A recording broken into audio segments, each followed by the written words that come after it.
Hello friends, books लेन में आपका हार्दिक स्वागत है। आज हम बात करने वाले हैं the paradox of choice by Barry Schwartz के बारे में। क्या आपने कभी सोचा है कि आपके पास जितने अधिक विकल्प होते हैं, आप उतने ही कम खुश क्यों महसूस करते हैं? मैं एक दावा करता हूं, इस ऑडियो बुक को समाप्त करने के बाद आपकी निर्णय लेने की क्षमता और आपकी जिंदगी की खुशी पहले जैसी नहीं रहेगी। ये ऑडियो बुक उस मायाजाल को भंग करने वाली है जिसमें आप और हम सब उलझे हुए हैं। अगर आप उन लोगों में से हैं जो एक छोटी सी चीज खरीदने से लेकर जीवन के महत्वपूर्ण निर्णय लेने तक विकल्पों के जाल में उलझ जाते हैं, तो यह ऑडियो बुक खास तौर पर आपके लिए है। हम सीधे उन परेशानियों पर बात करेंगे जिनका आप हर दिन सामना करते हैं।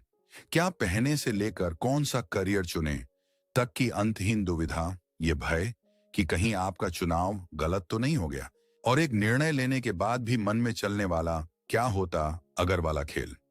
यह ऑडियो बुक आपको वादा करती है कि इसे सुनने के बाद आप निर्णयों के बोझ से मुक्त होकर एक शांत और सुखी जीवन जीने की कला सीख जाएंगे। आप सीखेंगे कि कैसे कम विकल्पों में अधिक संतुष्टि खोजी जाती है। अगर आप अपनी इस मानसिक उलझन से खुश हैं और इसे बदलना नहीं चाहते, तो शायद यह ऑडियो बुक आपके लिए नहीं है। लेकिन अगर आप उस स्वतंत्रता का अनुभव करने के लिए तैयार हैं जो सही और शांत मन से लिए गए निर्णयों से आती है, तो मेरे साथ इस यात्रा पर चलिए, क्योंकि हम उस रहस्य को खोलने वाले हैं जो आधुनिक जीवन ने हमसे छिपा रखा है। अध्याय नंबर 1, विकल्पों का मायाजाल, जब ज्यादा होना कम बन जाता है। कल्पना कीजिए कि आप एक सुपरमार्केट में हैं और आपको जैम की एक बोतल खरीदनी है। आप जैम वाले सेक्शन में जाते हैं और देखते हैं कि वहां 3 या 4 तरह के जैम हैं, स्ट्रॉबेरी, मिक्स फ्रूट और शायद ऑरेंज। आप आसानी से अपना पसंदीदा चुनते हैं, पैसे देते हैं और खुशी खुशी घर आ जाते हैं। अब एक दूसरी स्थिति की कल्पना कीजिए। आप एक बहुत विशाल आधुनिक सुपरमार्केट में जाते हैं। जैम वाले सेक्शन में पहुंचते ही आप हैरान रह जाते हैं। वहां 1, 2 या 4 नहीं, बल्कि 50 विभिन्न प्रकार के जैम हैं।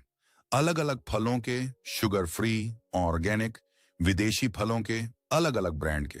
अब आप क्या करेंगे? आप शायद कुछ समय तक हर एक बोतल को देखेंगे, उनकी सामग्री देखेंगे, उनकी कीमत की तुलना करेंगे। आपके मन में एक अजीब सी बेचैनी होने लगेगी। आपको लगेगा कि इन 50 में से कोई एक सबसे अच्छा जैम होगा और आपको वही खोजना है।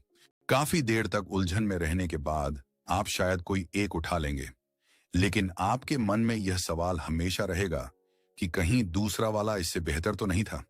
घर आकर जब आप उस जैम को खाते हैं, तब भी आपको उतनी संतुष्टि नहीं मिलती।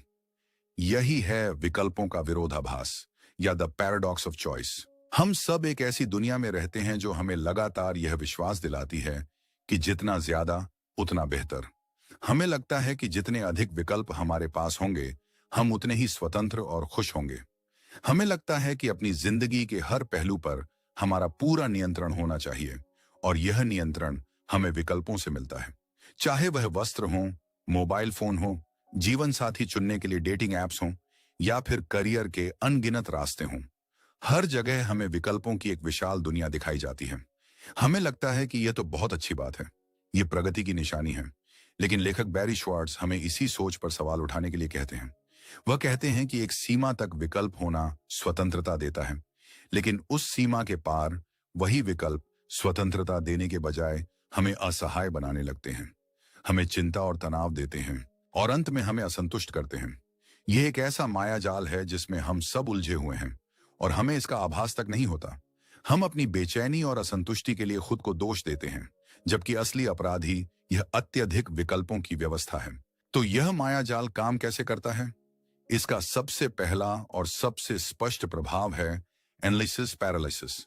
इसका मतलब है कि जब आपके सामने बहुत सारे विकल्प होते हैं, तो आप हर एक का विश्लेषण करने की कोशिश में इतना उलझ जाते हैं कि अंत में कोई भी निर्णय नहीं ले पाते।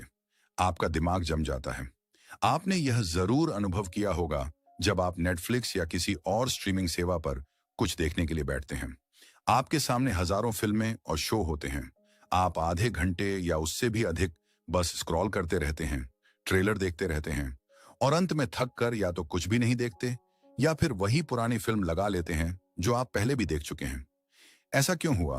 क्योंकि इतने सारे विकल्पों ने आपके दिमाग पर इतना बोझ डाल दिया कि निर्णय लेने की आपकी क्षमता ही समाप्त हो गई।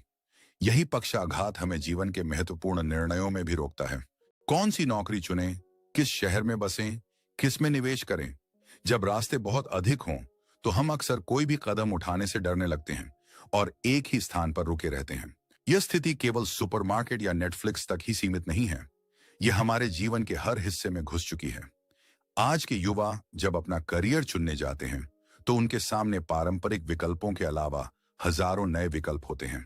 Digital marketing, data science, YouTuber, influencer, blogger, सूची अंतहीन है। यह सुनने में बहुत अच्छा लगता है, लेकिन यह असल में एक बहुत विशाल मानसिक बोझ बनाता है। हर युवा को यह लगता है कि उसे इन सभी में से सबसे सही रास्ता चुनना है, एक ऐसा रास्ता जो उसे सफलता और खुशी दोनों दे। इस दबाव में वे अक्सर भ्रमित हो जाते हैं और कोई भी निर्णय लेने में बहुत समय लगा देते हैं। इसी तरह आधुनिक डेटिंग ऐप्स को देखिए। वे आपको अपने जीवन साथी को खोजने के लिए असीमित विकल्प देने का वादा करते हैं। आप दाएं बाएं स्वाइप करते रहते हैं, हमेशा इस उम्मीद में कि अगला प्रोफाइल शायद और बेहतर होगा। इसका नतीजा यह होता है कि आप किसी एक व्यक्ति को ठीक से जानने का अवसर ही नहीं देते।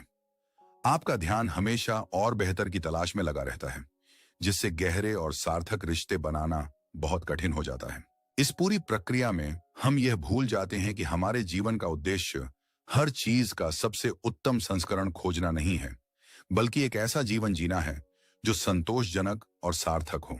विकल्पों का यह मायाजाल हमें एक अंतहीन मैराथन में लगा देता है, जहां हम हमेशा और बेहतर की तलाश में रहते हैं और जो हमारे पास है उसका आनंद कभी नहीं ले पाते। हम सोचते हैं कि हम स्वतंत्रता का आनंद ले रहे हैं, लेकिन असल में हम विकल्पों के गुलाम बन चुके हैं। हम ये मानने लगते हैं कि अगर हमारा कोई निर्णय गलत हो गया तो इसके लिए पूरी तरह से हम ही जिम्मेदार हैं, क्योंकि हमारे पास तो इतने सारे विकल्प थे। ये सोच हमारे ऊपर एक भारी बोझ डाल देती है। हम अपनी खुशी और गम को अपने निर्णयों से संयुक्त करके देखने लगते हैं। लेकिन यह तो बस शुरुआत है। यह एनालिसिस पैरालिसिस तो केवल एक लक्षण है, समस्या का केवल पहला चरण। असली समस्या तो तब शुरू होती है जब आप किसी तरह हिम्मत जुटाकर एक निर्णय ले लेते हैं। उस निर्णय के बाद आपके मन में जो मनोवैज्ञानिक खेल चलता है वह और भी खतरनाक और सूक्ष्म होता है। वह आपकी चुनी हुई चीज से मिलने वाली खुशी को भी धीरे धीरे समाप्त कर देता है। क्या आप जानना चाहते हैं कि वह कौन सी मानसिक शक्तियां हैं जो आपके हर फैसले के बाद आपकी खुशी को चुरा लेती हैं? वे कौन से 3 अदृश्य चोर हैं जो आपकी संतुष्टि पर धावा बोलते हैं? यह जानने के लिए और इस माया जाल से बाहर निकलने का पहला कदम समझने के लिए आपको अगले अध्याय तक मेरे साथ बने रहना होगा। अध्याय नंबर 2, निर्णय के बाद का अदृश्य युद्ध, अवसर लागत, अधिक होती उम्मीदें और पछतावा। पिछले अध्याय में हमने देखा कि कैसे अत्यधिक विकल्प हमें निर्णय लेने से ही रोक देते हैं, जिसे हमने एनालिसिस पैरालिसिस कहा। लेकिन मान लीजिए आपने हिम्मत दिखाई और एक निर्णय ले लिया। आपने 50 तरह के जैम में से एक चुन लिया, 100 नौकरियों में से एक के लिए हामी भर दी, या हजारों प्रोफाइल्स में से किसी एक के साथ डेट पर जाने का फैसला कर लिया। आपको लगता होगा कि चलो अब मुश्किल समाप्त हुई, लेकिन असल में असली मानसिक युद्ध तो अब शुरू होता है। लेखक हमें उन 3 मनोवैज्ञानिक हथियारों से मिलवाते हैं जो अत्यधिक विकल्प होने पर हमारे निर्णयों के बाद हम पर हमला करते हैं। इनमें से पहला और सबसे शक्तिशाली है अपॉर्चुनिटी कॉस्ट या अवसर लागत। अर्थशास्त्र में इसका सीधा सा मतलब है, जब आप कोई एक चीज चुनते हैं तो आप बाकी सभी विकल्पों को त्यागने की कीमत चुकाते हैं। जब आपके पास केवल 2 या 3 विकल्प थे तो अवसर लागत बहुत कम थी, लेकिन जब आपके पास 50 जैम के विकल्प थे और आपने एक चुना तो आपने बाकी 49 जैम को न चुनने का फैसला किया। आपका दिमाग अनजाने में ही आपके चुने हुए जैम की तुलना उन 49 जैमों की काल्पनिक अच्छाइयों से करने लगता है। इसे एक और उदाहरण से समझते हैं। मान लीजिए आप अपने दोस्तों के साथ कहीं घूमने जाने की योजना बना रहे हैं। आपके पास 2 विकल्प हैं, एक शांत पर्वतीय इलाका या एक जीवंत समुद्र तट। आपने पर्वत चुना। यात्रा के दौरान आप शायद ही समुद्र तट के बारे में सोचेंगे, आप पर्वतों का पूरा आनंद लेंगे। अब कल्पना कीजिए कि आपके पास 10 घूमने की जगहों के विकल्प थे, पर्वत, समुद्र तट, रेगिस्तान, ऐतिहासिक शहर, जंगल सफारी आदि। आपने फिर से पर्वत चुना। अब क्या होगा? जब आप पर्वतों पर होंगे तो आपका मन बार बार सोचेगा, वाह यहाँ शांति तो है, लेकिन समुद्र तट पर कितनी मस्ती होती, जंगल सफारी में कितना रोमांच होता, ऐतिहासिक शहर में कितना कुछ देखने को मिलता। आपके चुने हुए विकल्प का मजा बाकी त्यागे हुए विकल्पों की अच्छाइयों की कल्पना के कारण कम हो जाता है। आप एक ही समय पर 10 स्थानों पर नहीं हो सकते, लेकिन आपका दिमाग उन सभी स्थानों के बेहतरीन पहलुओं को मिलाकर एक सुपर वेकेशन की कल्पना कर लेता है और फिर आपके वास्तविक वेकेशन की तुलना उस काल्पनिक सुपर वेकेशन से करने लगता है। इस तुलना में आपकी वास्तविक यात्रा हमेशा ही फीकी लगेगी। यही अवसर लागत का मनोविज्ञान है। जितने अधिक विकल्प, उतनी ही अधिक अवसर लागत और उतनी ही कम संतुष्टि। दूसरा मनोवैज्ञानिक हथियार है अधिक होती हुई उम्मीदें। जब हमारे पास विकल्प कम होते हैं, तो हमारी उम्मीदें भी यथार्थवादी होती हैं। अगर किसी छोटे से गांव में एक ही दुकान है जो जूते बेचती है, तो आप वहां जाकर एक ठीक ठाक मजबूत जूता मिलने की ही उम्मीद करेंगे। और अगर आपको वैसा जूता मिल जाता है, तो आप बहुत खुश और संतुष्ट होंगे। लेकिन जब आप एक विशाल मॉल में जाते हैं जहां जूतों की 50 दुकानें हैं और हजारों तरह के जूते हैं, तो आपकी उम्मीदें आसमान छूने लगती हैं। अब आप सिर्फ एक ठीक ठाक जूते से संतुष्ट नहीं होंगे। अब आपको एक ऐसा जूता चाहिए जो एकदम परफेक्ट हो, स्टाइलिश, आरामदायक, टिकाऊ, सही रंग का और आपकी बजट में भी। इतने सारे विकल्प होने के कारण आपको विश्वास हो जाता है कि सबसे उत्तम जूता यहीं कहीं मौजूद है और उसे खोजना आपका काम है। इस प्रक्रिया में आपकी उम्मीदें इतनी अधिक हो जाती हैं कि कोई भी वास्तविक जूता उन्हें पूरा नहीं कर सकता। और जब आप एक जूता खरीद भी लेते हैं, तो उसमें कोई ना कोई छोटी मोटी कमी आपको दिख ही जाती है, क्योंकि आपकी उम्मीदें तो एक काल्पनिक परफेक्ट जूते की थीं। इस तरह विकल्पों की अधिकता हमारी उम्मीदों को अवास्तविक रूप से अधिक कर देती है। और जब उम्मीदें पूरी नहीं होती, तो नतीजा होता है निराशा। यह सिद्धांत हमारे जीवन के हर क्षेत्र में लागू होता है। पहले के समय में लोगों को अपने जीवन साथी से यथार्थवादी उम्मीदें होती थीं, लेकिन आज जब डेटिंग एप्स और सोशल मीडिया ने हमें अनगिनत लोगों से संपर्क करने का अवसर दिया है, तो हमारी उम्मीदें भी अधिक हो गई हैं। हमें एक ऐसा साथी चाहिए जो सुंदर हो, सफल हो, समझदार हो, मजाकिया हो और हमारी हर जरूरत को समझे। हम एक परफेक्ट पैकेज की तलाश में रहते हैं। इस अवास्तविक उम्मीद के बोझ तले वास्तविक इंसानी रिश्ते पनप ही नहीं पाते। हम छोटी छोटी कमियों पर ध्यान केंद्रित करने लगते हैं और यह भूल जाते हैं कि कोई भी इंसान परफेक्ट नहीं होता। इस तरह विकल्पों की अधिकता हमें बेहतर साथी खोजने में मदद करने के बजाय हमें किसी भी साथी के साथ असंतुष्ट बना देती है। अब आता है तीसरा और सबसे विनाशकारी हथियार, पछतावा। जब आपके निर्णय का परिणाम आपकी अधिक हुई उम्मीदों पर खरा नहीं उतरता, तो आपको पछतावा होता है। और यह पछतावा दो तरह का होता है। पहला, निर्णय के बाद का पछतावा। आपने जो जूता खरीदा वह कुछ दिनों बाद उतना आरामदायक नहीं लगा। अब आप पछताएंगे, काश मैंने वो दूसरा वाला जूता ले लिया होता, मुझे पता था कि वो बेहतर था। आप अपने निर्णय पर शक करने लगते हैं।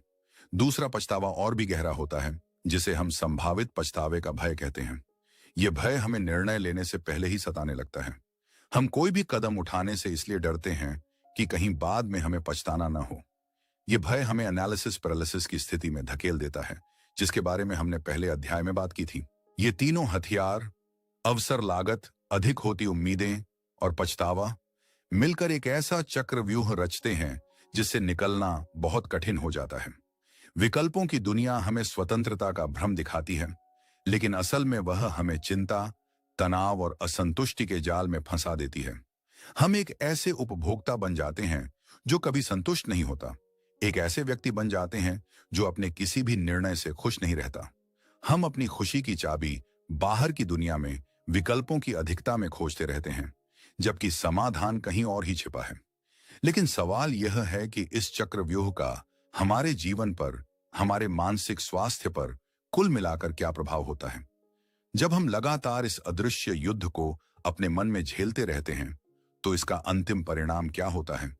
क्या यह हमें केवल असंतुष्ट बनाता है या इसके कुछ और भी गंभीर परिणाम होते हैं? इन सवालों का उत्तर हमें अगले अध्याय में मिलेगा, जहां हम इस विरोधाभास के अंतिम और सबसे चिंताजनक परिणाम का सामना करेंगे।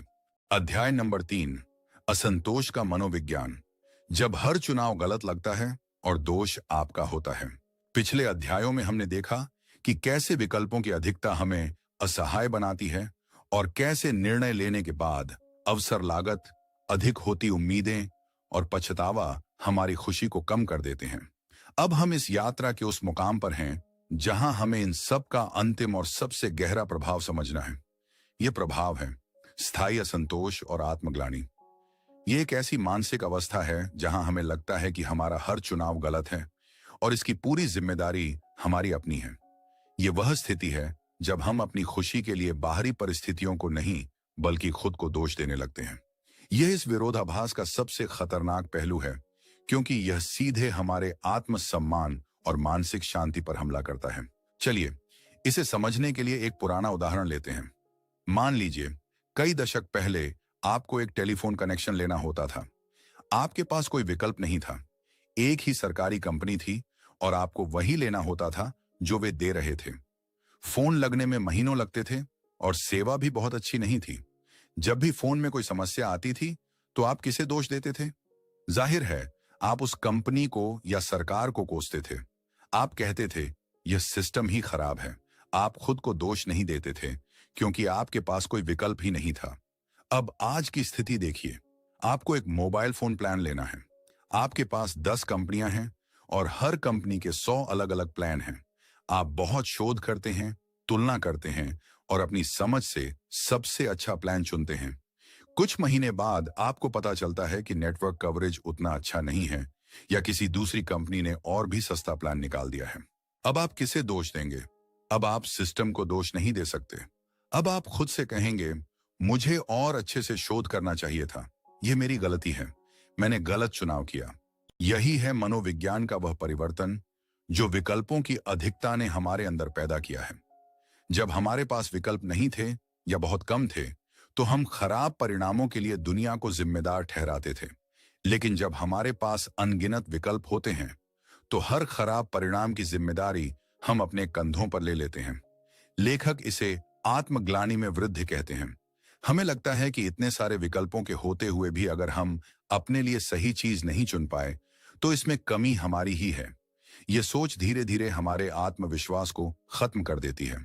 हम अपने हर निर्णय पर संदेह करने लगते हैं और एक स्थायी असंतोष की स्थिति में चले जाते हैं। यह असंतोष केवल एक खराब मोबाइल प्लान तक सीमित नहीं रहता। यह हमारे जीवन के हर निर्णय पर लागू होने लगता है। करियर, रिश्ते, निवेश, हर जगह। हम एक ऐसी दुनिया में जीने लगते हैं जहां हम कभी भी अपने चुनाव से पूरी तरह खुश नहीं हो पाते क्योंकि हमें हमेशा लगता है कि हम और बेहतर कर सकते थे। इस स्थायी असंतोष का एक और कारण है अनुकूलन या एडेप्टेशन। इंसान का स्वभाव है कि वह अच्छी से अच्छी चीज का भी आदी हो जाता है।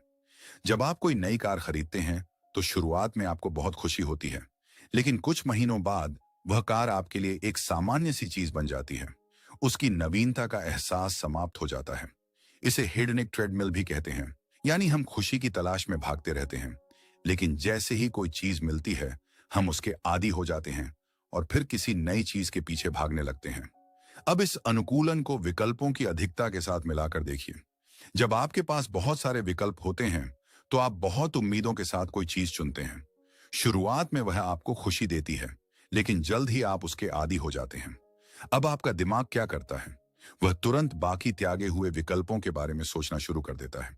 आपको लगता है शायद मुझे दूसरा मॉडल लेना चाहिए था, वह ज्यादा समय तक खुशी देता। इस तरह अनुकूलन की प्राकृतिक प्रक्रिया और विकल्पों की अधिकता मिलकर हमारी खुशी को बहुत तेजी से खत्म कर देते हैं। इन सब का सामूहिक परिणाम यह होता है कि समाज में खुशी का स्तर कम हो जाता है, जबकि चिंता और अवसाद के मामले अधिक होने लगते हैं। लेखक बैरी श्वार्ट्ज इस बात पर जोर देते हैं कि पिछले कुछ दशकों में पश्चिमी समाजों में लोगों के पास धन, संपत्ति और विकल्प पहले से कहीं अधिक हैं, लेकिन खुशी और जीवन संतुष्टि के नंबर्स या तो स्थिर हैं या नीचे गए हैं। इसका एक बहुत विशाल कारण यही विकल्पों का विरोधाभास है। जब लोगों से उनकी खुशी की जिम्मेदारी पूरी तरह से उन्हीं के ऊपर डाल दी जाती है तो वे उस बोझ के तले दबने लगते हैं। हर प्रकार की असफलता उन्हें अपनी व्यक्तिगत नाकामी लगती है। यह निरंतर दबाव मानसिक स्वास्थ्य के लिए बहुत हानिकारक है। हम एक ऐसी नस्ल तैयार कर रहे हैं जिसके पास सब कुछ है, लेकिन फिर भी वह खुश नहीं है, क्योंकि उसे कभी यह सिखाया ही नहीं गया कि पर्याप्त क्या होता है। तो क्या इसका मतलब यह है कि हम इस जाल में हमेशा के लिए उलझ गए हैं? क्या इस चक्रव्यूह से बाहर निकलने का कोई रास्ता नहीं है? क्या हम हमेशा विकल्पों के बोझ तले दबकर एक असंतुष्ट जीवन जीने के लिए मजबूर हैं? बिल्कुल नहीं। अब तक हमने समस्या को बहुत गहराई से समझा है। हमने इसके हर पहलू को देखा है। अब समय है समाधान की ओर अग्रसर होने का। लेखक हमें बताते हैं कि इस जाल से बाहर निकलने की एक चाबी है, एक ऐसा दृष्टिकोण है जो हमारे निर्णय लेने के तरीके को पूरी तरह से बदल सकता है।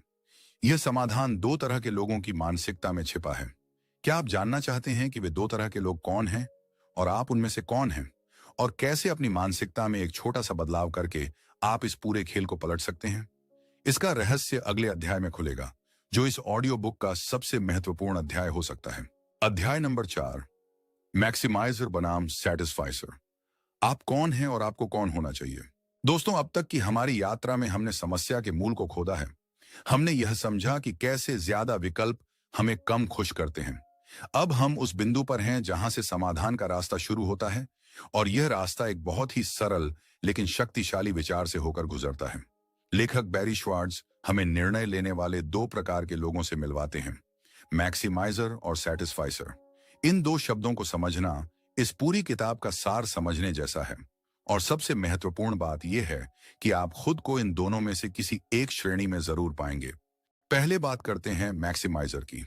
जैसा कि नाम से ही स्पष्ट है, मैक्सिमाइजर वह व्यक्ति है जो हर निर्णय में सबसे उत्तम यानी एब्सोल्यूट बेस्ट विकल्प की तलाश करता है।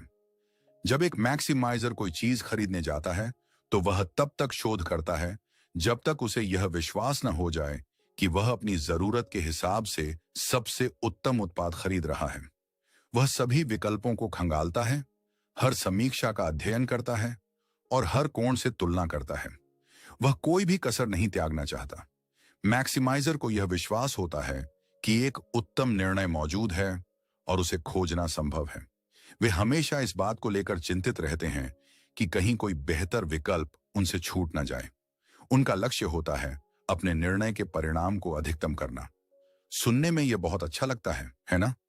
कौन नहीं चाहेगा अपने लिए सबसे उत्तम चीज?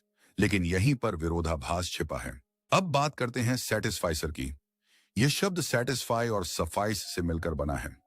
हिंदी में हम इसे संतोषी कह सकते हैं, लेकिन इसका अर्थ आलसी या लापरवाह होना नहीं है।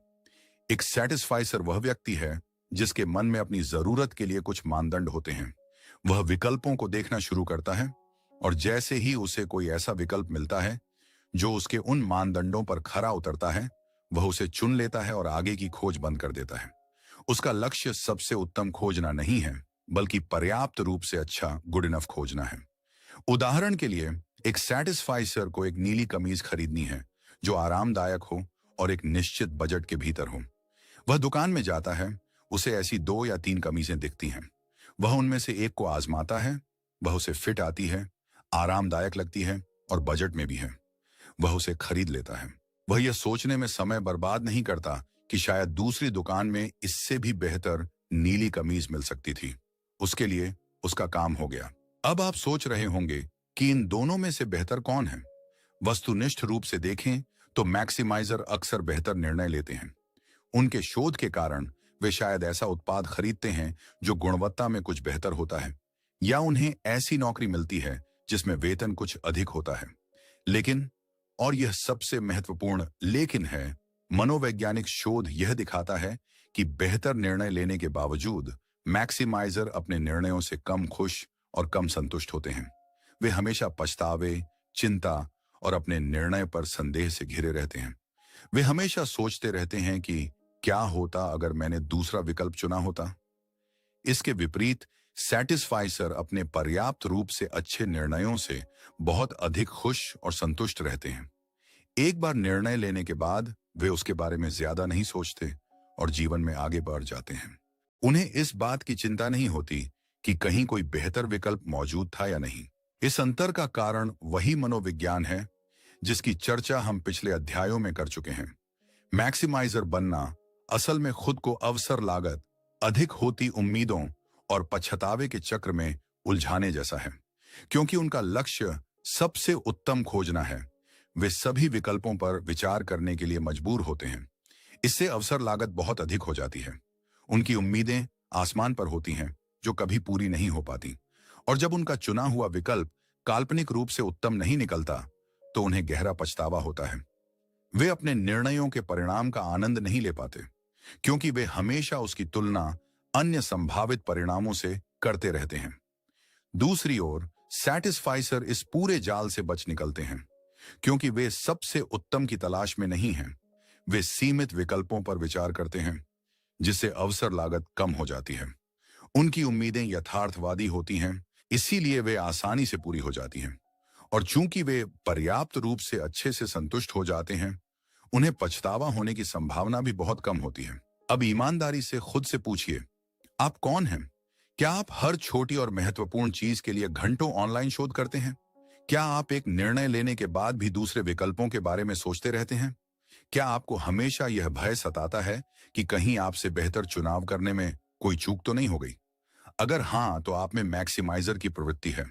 और अगर आप उन लोगों में से हैं जो अपनी जरूरत के अनुसार निर्णय लेते हैं और फिर उस पर ज्यादा विचार नहीं करते, तो आप एक सेटिस्फाइसर हैं। अच्छी खबर यह है कि यह कोई स्थायी व्यक्तित्व विशेषता नहीं है। यह एक सीखी हुई आदत है, एक दृष्टिकोण है जिसे बदला जा सकता है। इस विरोधाभास के जाल से निकलने की कुंजी मैक्सिमाइजर बनने की कोशिश त्याग कर एक सेटिस्फाइसर या संतोषी बनने की कला सीखने में है। तो सवाल यह है कि यह कैसे किया जाए? हम अपने अंदर के मैक्सिमाइजर को एक खुश और संतुष्ट सेटिस्फाइसर में कैसे बदल सकते हैं? क्या इसके लिए कोई ठोस कदम है? कोई ऐसी तकनीकें हैं जिन्हें हम अपने दैनिक जीवन में अपना सकते हैं, ताकि हम पर्याप्त रूप से अच्छा को अपनाना सीख सकें और सबसे उत्तम की अंतहीन खोज से खुद को मुक्त कर सकें? हाँ, बिल्कुल है। और यही हमारे अगले और अंतिम अध्याय का विषय है। हम उन व्यावहारिक रणनीतियों पर बात करेंगे जो आपको एक सचेत और संतुष्ट निर्णय निर्माता बनने में मदद करेंगी। यह वह अध्याय है जहां ज्ञान क्रिया में बदलेगा। अध्याय नंबर 5, स्वतंत्रता की ओर 10 कदम, विकल्पों के जाल से बाहर निकलने की व्यावहारिक कला। हम अपनी इस ऑडियो बुक यात्रा के अंतिम चरण पर आ चुके हैं। हमने समस्या को समझा, उसके मनोवैज्ञानिक प्रभावों को जाना और समाधान की कुंजी भी खोज ली। एक मैक्सिमाइजर की सोच को त्याग कर एक सैटिस्फाइसर या संतोषी का दृष्टिकोण अपनाना। अब इस अध्याय में हम उस ज्ञान को व्यावहारिक कदमों में बदलेंगे। लेखक बैरी श्वार्ट्ज हमें कुछ ठोस रणनीतियां बताते हैं, जिनका अभ्यास करके हम विकल्पों के बोझ को कम कर सकते हैं और अपने निर्णयों से अधिक संतुष्टि प्राप्त कर सकते हैं। यह आपके लिए एक टूल किट की तरह है, जिसका उपयोग आप आज से ही शुरू कर सकते हैं। पहला और सबसे महत्वपूर्ण कदम है, अपने विकल्पों को स्वेच्छा से सीमित करना सीखें। अगर आपको वस्त्र खरीदने हैं, तो पूरे मॉल की हर दुकान में जाने के बजाय अपनी पसंदीदा 2 या 3 दुकानों पर ही जाएं। अगर आपको कोई इलेक्ट्रॉनिक सामान खरीदना है, तो अनगिनत वेबसाइटों पर शोध करने के बजाय केवल 2 या 3 विश्वसनीय स्रोतों से जानकारी लें। जब आप खुद अपने लिए एक सीमा तय करते हैं, तो आप अपने दिमाग को एनालिसिस पैरालिसिस से बचा लेते हैं। याद रखें, आपको दुनिया के हर विकल्प को जानने की जरूरत नहीं है। आपको बस कुछ अच्छे विकल्पों को जानने की जरूरत है। यह कदम उठाना शुरुआत में कठिन लग सकता है, क्योंकि हमें लगता है कि हम कुछ बेहतर खो देंगे, लेकिन यकीन मानिए, आप जो पाएंगे, यानी मानसिक शांति, वह कहीं ज्यादा कीमती है। दूसरा कदम, एक संतुष्टिफायर की तरह सोचना शुरू करें। कोई भी निर्णय लेने से पहले यह तय करें कि आपके मानदंड क्या हैं। सबसे उत्तम खोजने के बजाय पर्याप्त रूप से अच्छा खोजें। खुद से पूछें, मुझे इस चीज से वास्तव में क्या चाहिए? अपनी जरूरतों की एक सूची बनाएं। जब आपको कोई ऐसा विकल्प मिले जो आपकी उन जरूरतों को पूरा करता हो, तो वहीं रुक जाएं। खुद को और अधिक खोज करने से रोकें।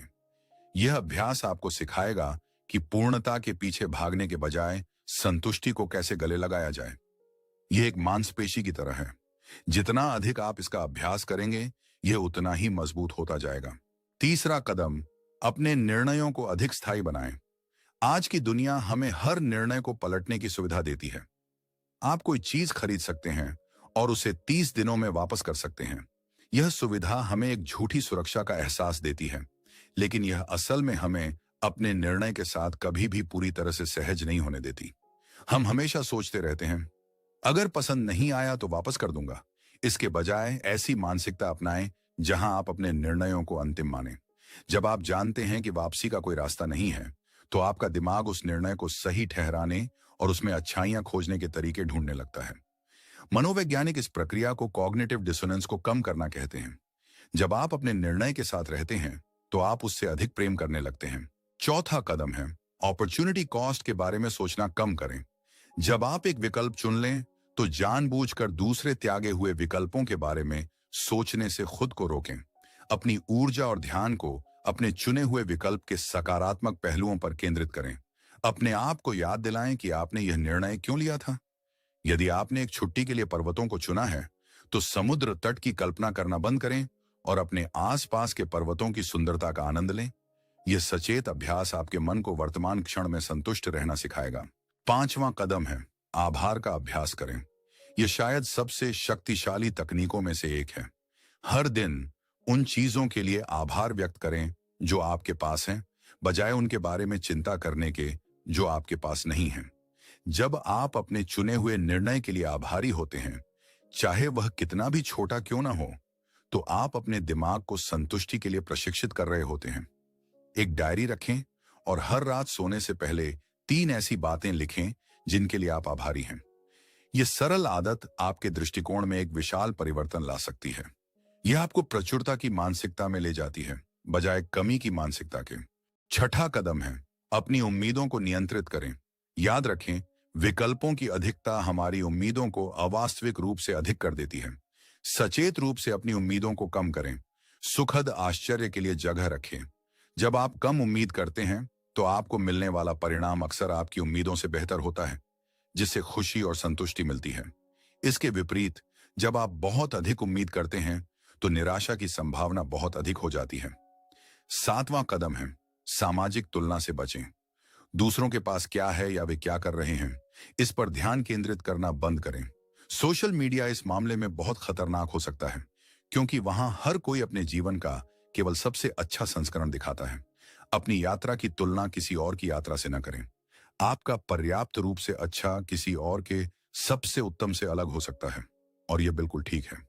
आठवां और अंतिम कदम, उन निर्णयों पर ध्यान केंद्रित करें जो वास्तव में मायने रखते हैं। अपने जीवन में हर छोटे और सामान्य निर्णय को एक विशाल मुद्दा न बनाएं। सुबह कौन सा नाश्ता करना है या कौन सी टी-शर्ट पहननी है, इन पर अपनी कीमती मानसिक ऊर्जा बर्बाद न करें। इन छोटे निर्णयों को जल्दी और सहजता से लें। अपनी ऊर्जा और अपने विश्लेषण को जीवन के उन कुछ महत्वपूर्ण निर्णयों के लिए बचाकर रखें जो वास्तव में आपके भविष्य को दिशा देंगे, जैसे कि आपका करियर, आपके रिश्ते और आपके मूल्य। जब आप महत्वहीन निर्णयों से अपनी ऊर्जा बचाते हैं, तो आप महत्वपूर्ण निर्णयों के लिए बेहतर ढंग से तैयार होते हैं। ये सभी कदम आपको एक अधिक शांत, सचेत और संतुष्ट व्यक्ति बनने में मदद करेंगे। वे आपको विकल्पों के माया जाल से बाहर निकालकर सच्ची स्वतंत्रता का अनुभव कराएंगे। निष्कर्ष। तो दोस्तों, यह थी बैरी श्वार्ट्ज की किताब द पैराडॉक्स ऑफ चॉइस की यात्रा। हमने सीखा कि जिस चीज को हम स्वतंत्रता और खुशी का स्रोत मानते थे, यानी असीमित विकल्प, वही असल में हमारी चिंता, तनाव और असंतोष का एक बहुत विशाल कारण है। हमने एनालिसिस पैरालिसिस, अपॉर्चुनिटी कॉस्ट, अधिक होती उम्मीदों और पछतावे के मनोविज्ञान को समझा। हमने मैक्सिमाइजर और सैटिस्फाइसर के बीच के अंतर को जाना और यह महसूस किया कि सच्ची खुशी सबसे उत्तम की तलाश में नहीं, बल्कि पर्याप्त रूप से अच्छे को अपनाने में है। अंत में हमने उन व्यावहारिक कदमों को सीखा जिन्हें अपनाकर हम इस जाल से बाहर निकल सकते हैं। इस ऑडियो बुक का सार यह है: अपने जीवन को सरल बनाएं, अपने विकल्प सीमित करें, अपनी उम्मीदों को यथार्थवादी रखें, आभार का अभ्यास करें और सबसे महत्वपूर्ण, खुद को हर निर्णय के लिए जिम्मेदार ठहराना बंद करें। याद रखें, आप एक अपूर्ण दुनिया में एक अपूर्ण इंसान हैं और पर्याप्त रूप से अच्छा निर्णय लेना ही अपने आप में एक उत्तम उपलब्धि है।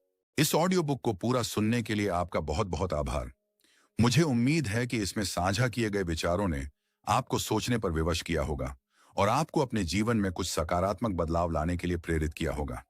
अगर आपको यह ऑडियो बुक पसंद आई, तो कृपया इस वीडियो को लाइक करें।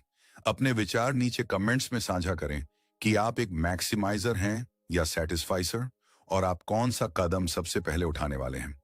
और हाँ, भविष्य में ऐसी ही जीवन बदलने वाली किताबों की ऑडियो बुक सुनने के लिए हमारे चैनल बुक्स लेन को सब्सक्राइब करना ना भूलें और उस घंटी वाले आइकॉन को भी दबा दें ताकि आप कोई भी नई ऑडियो बुक मिस न करें। अपना ख्याल रखें और याद रखें, कम में ज्यादा खुशी है। धन्यवाद।